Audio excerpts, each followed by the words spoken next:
Hi everybody, I'm John Finn, and welcome to an epic special unboxing and review. I am super duper excited about this Wind Raider. I got it on Amazon just a couple of days ago because it was on sale, 50% off. Usually this thing goes for around $32 MSRP, and I was able to pick it up for just $16, and I couldn't be more excited. I got this huge vehicle for, the price of a regular Origins figure, so that you can't really beat that. But what we're going to do, we're going to open this, we're going to take a look at it, we're going to review it, and we're going to just see how much we like it, because we already know we're going to like it, let's be honest. Okay, here we go.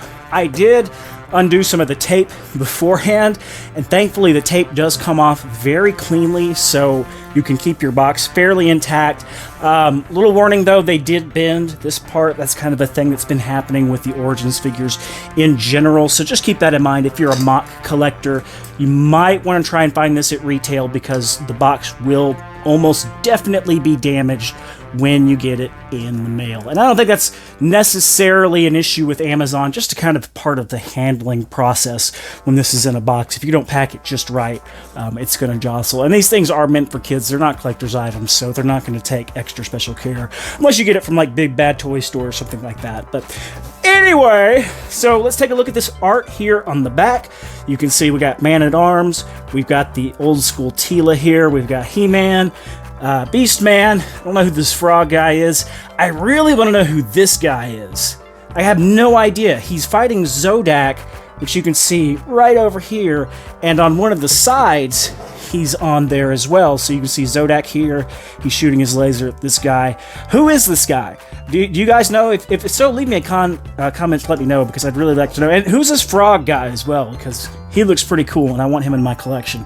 And right there, you've got the Eternian Goddess. You can tell that it's not Tila by the color of the tunic right there. Instead of white, it's kind of a green color.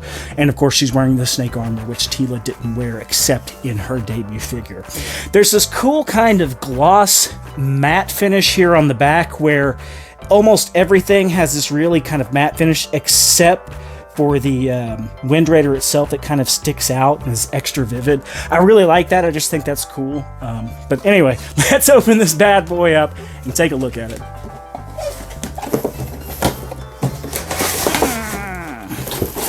Slides right out. It's got that beautiful, beautiful blue tone in the back again. We're going to toss the box away. So you see this beautiful blue box on it. They've got this kind of awesome, just ultra marine blue on all of their box art, which I really like. And it is held in by some rubber band ties. You've got the wings, you've got the fin. We'll take a look at the back here. Oh, you've got the stand that it comes with a little computer. That's cool. Oh, and this has got a lot more detail than I first thought. Let's open this so we can take a closer look at this part of the stand here.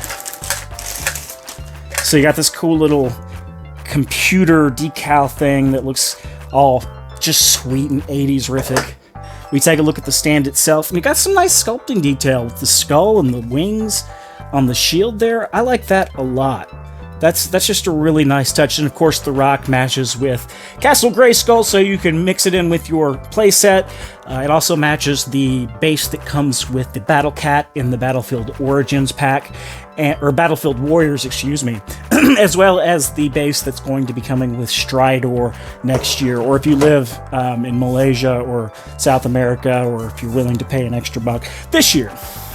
So we're going to take a look at the back here. You can see where it's tied in here, and you've got little plastic pieces here. So what I'm going to do is I'm just going to grab this bad boy, and I'm going to pause this to take this out.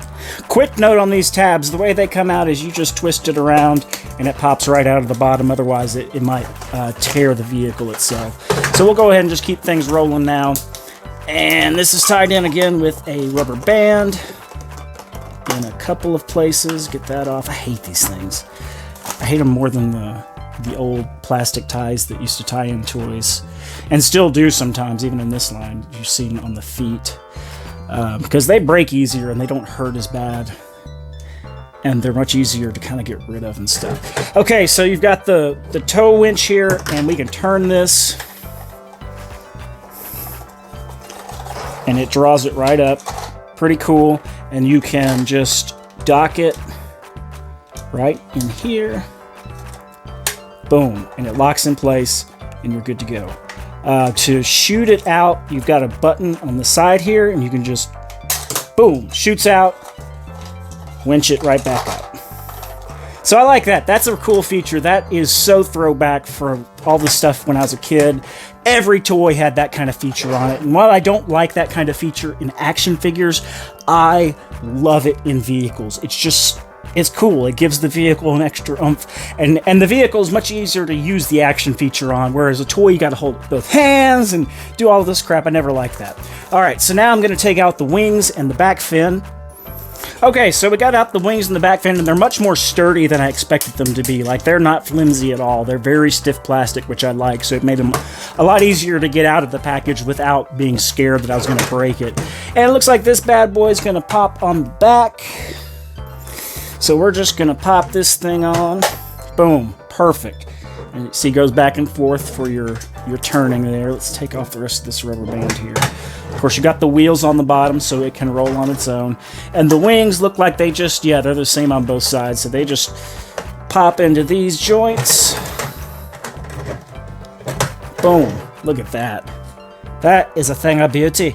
All of the decals are already on it, which is nice, so you don't have to worry about precision placing the decals like back in the 80s.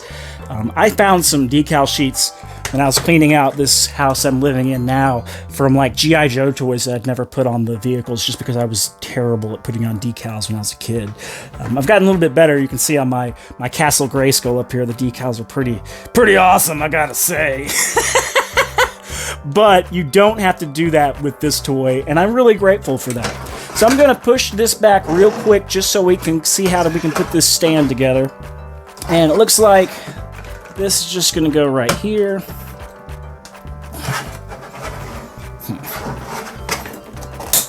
There we go. Snaps good into place. And then we've got the rest of the stand here.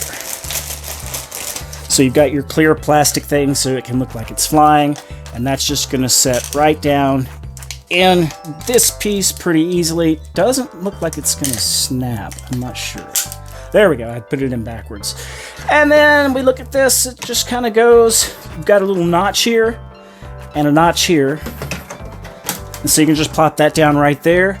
And then on the bottom of the aerator, you've got a notch there as well, so you can just pop it right on. Oh man, that works great, and it's got a ratchet on it so it stays in place. That is fucking awesome. I love this. Let's look at some of the details on it. You've got the bird here on the back. You've got some amazing controls here for, I mean, this is just everything about the cartoon that I love. Just kind of the mumbo-jumbo buttons and stuff that don't really make that much sense. You've got some little armrest controls there, so you can do just a little bit of No Man's Sky goodness. You've got the jets here on the back. Of course, your turning fin. We come around the other side. It's symmetrical, so you get the same details on this side. The only thing that really isn't symmetrical is this button here for the action feature that sticks up further than this side. I wish they could have made this stick up as well. I would have been fine with that, but it's still fine any way you go. It's still a really, really cool thing. Now let's take a figure, and let's put a figure in here, and who else but the man himself. He-Man. Let's see if he can sit. Oh no, He-Man! Oh no! Alright. So we're gonna get him in there. And yeah, at least it's... Oh my gosh. I just killed He-Man again, guys. I'm so sorry. I'm so bad. Yeah, it's a little bit of a problem with the legs in the figures themselves. They don't really like to be placed in a way that makes them sit. But you can get him in there, and he can grab onto one of these handles here. He doesn't have the grip hand for the other one, but he can hold onto it pretty solidly. And there you have He-Man flying around in his Wind Raider. Now you can also, I believe, mount this thing to the top of Castle Grayskull as well, so it looks like it's flying over Castle Grayskull. I'm not going to do that right now, but I might take some pictures later with that. We'll just give a quick turn here so you can see how freaking epic he looks. Oh my god. Alright, let me take the camera free so we can get a little bit closer on this bad boy. Yes. This is a cool toy, y'all. The details on the bottom look great. Got the computer there, the wicked skull shield with wings, some Aerosmith looking shit there. And then the man himself at the controls. That's one of the things I like most about the Masters of the Universe. You've got swords and sorcery and technology, and there are not a lot of properties that have that, especially the way that Masters of the Universe does. You've got Star Wars, and there are a lot of other properties that have it, but it's so just barbaric, but then at the same time, they've got these awesome ships that they can fly around and shoot lasers out of, and just crazy space computers and stuff like that. It's just such a fun mashup that it's hard for me not to be in absolute love with stuff like this. And we'll just get a quick once around to see the perspective from He-Man's sight. I'm going to straighten up the little ratchet here. Oh, one of the decals here is coming up right here. So you might want to put a little glue on that. I might put some super glue on that later, because it's not staying down on its own. So keep that in mind. Some of these stickers might be peeling up, but it would probably be a pretty easy fix by just throwing on some super glue or Gorilla Glue. Well, super glue would be better, like crazy glue, because Gorilla Glue is going to expand and get all foamy, and it's not going to work that well. But yeah, this is the Land. Oh my gosh, the Land. It's the Air Raider. What is wrong with me? This was $16 on Amazon a couple days ago. Got it in the mail today. Regular price is $32.99. And it's honestly, it's awesome for the $32.99 price as well. The $16 price just makes it kind of a no-brainer for me. But if you have an opportunity to buy this, even at full retail price, I absolutely recommend getting this piece for your collection. It's solid, it's got bright colors, it has some amazing detail, it has a really cool action feature that actually works the way it's supposed to.